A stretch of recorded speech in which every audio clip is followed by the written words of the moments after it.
Hello everybody, here we are today talking about the Colorado Avalanche and how they are heating up as the playoffs get a little bit closer. So before we start with it, please make sure to subscribe if you're new to me or hockey, whatever the case may be. That being said, let's get on into it. So life has been pretty good for the Avalanche for over 6 seasons as they have 6 playoff appearances, 3 division titles, a President's Trophy, and a Stanley Cup. And looking at this, most fans would say that they're really jealous of this type of a run. And to be completely honest, most fans should probably be jealous of this unless you're a Tampa Bay fan or something like that. It's just very difficult to get a run like that, in the modern era. Of course, Pittsburgh and Chicago will probably say something about that, but still, compared to most other teams, this is about as good as it gets. However, the fact that they've done well and the jealousy that some fans may feel could get even bigger as while the season is winding down, this team, the Avalanche, are gearing up for what could be another bit to this little golden era, if you will, that they're on. And that's because this team has won 5 games in a row and are looking just really good as we are getting to the backstretch of the season. Looking at these final 15 games, which I think are going to be really important for the team.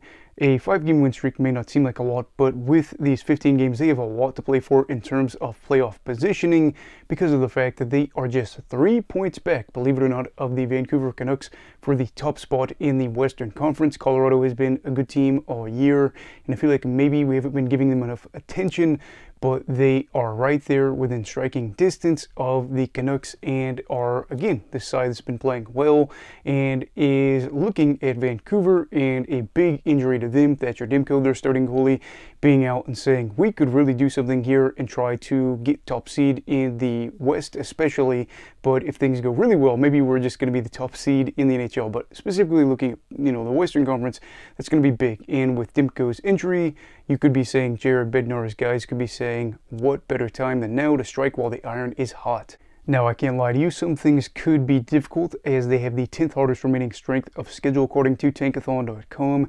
They have matchups against the Edmonton Oilers, they have games against the Vegas Golden Knights, New York Rangers, Nashville Predators, Winnipeg Jets. All of these teams are going to be likely playoff teams, and with the Oilers, they actually play 3 games. So as a Canucks fan, I feel a little bit conflicted here because if Colorado wins those games, that would probably help them out in terms of getting past the Canucks for overall standings.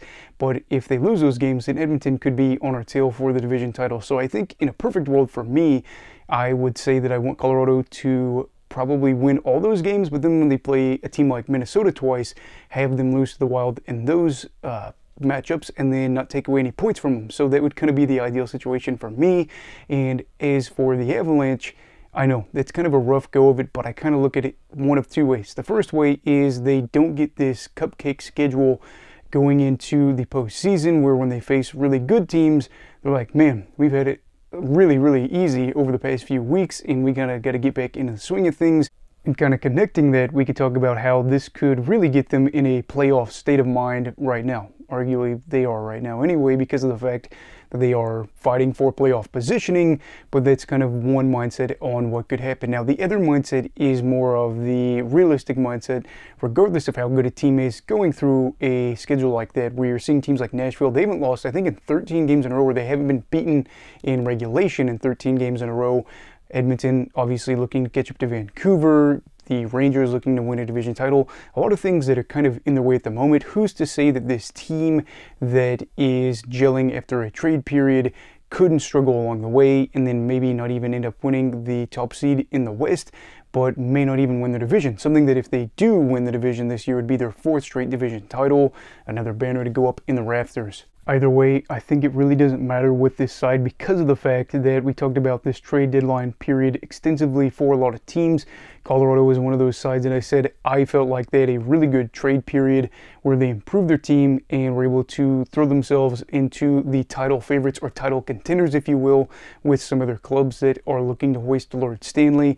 And in general, this is a side that you know is going to be playing relatively well. They're on pace for another 100-plus point season. Had they not had 2 shortened years, like 4 or 5 years ago, it would be 5 straight seasons of 100 straight plus seasons for points, and they are a side that's been able to win 7 postseason series along this run and have motivation going into the playoffs. Because I think a lot of times people talk about motivation being a factor. I think for a team that won the championship in 2022, that has got a lot of players that really, really care about what their legacies are going to be, losing in the first round in 2023 to a second-year expansion side probably didn't sit well with some of these players, and kind of gives them something to go out there and say, we want to not only go out there and beat whoever is in front of us in the first round, we want to get back and be part of an exclusive club where we are able to say that we win multiple championships with the core we have. And then I would like to add too that who's to say the Avalanche don't go out there and win in the first round and then see a side like Nashville that they wouldn't have to play theoretically if some things get shifted around, beat a good team in the first round as well. Maybe they get to play each other in the second round, and then the next thing you know, they are in a conference final at the very least. I don't really know. I know that we are going to be looking at the playoff bracket sooner rather than later. They haven't really put out anything on the NHL app at the moment, I don't think, but still the Avalanche team that's heating up, and you really don't want them to be towards the playoffs. And again, like I said, I don't really care if they enter the playoffs in a bit of a slump playing some good teams. A lot of good players that are on that team, added some more good players and get some time to gel and hopefully fix some things that have been a little bit of an issue for them this year, but we will see. Anyway, what are your thoughts on the Colorado Avalanche this season? Do you think that they are the team to beat? Do you think that they will be the side that wins the Stanley Cup? How far do you think they'll get? And what are your thoughts on them potentially getting a bit of a run going for the top spot out west? Let me know all that stuff down below in the comments. Also, please make sure to like this video if you enjoyed it. Subscribe if you're new. Everybody stay safe. Have a great night, and you go love hockey, alright. Goodbye, Brigadiers and Brigadettes. This is your captain signing off. Have a great night.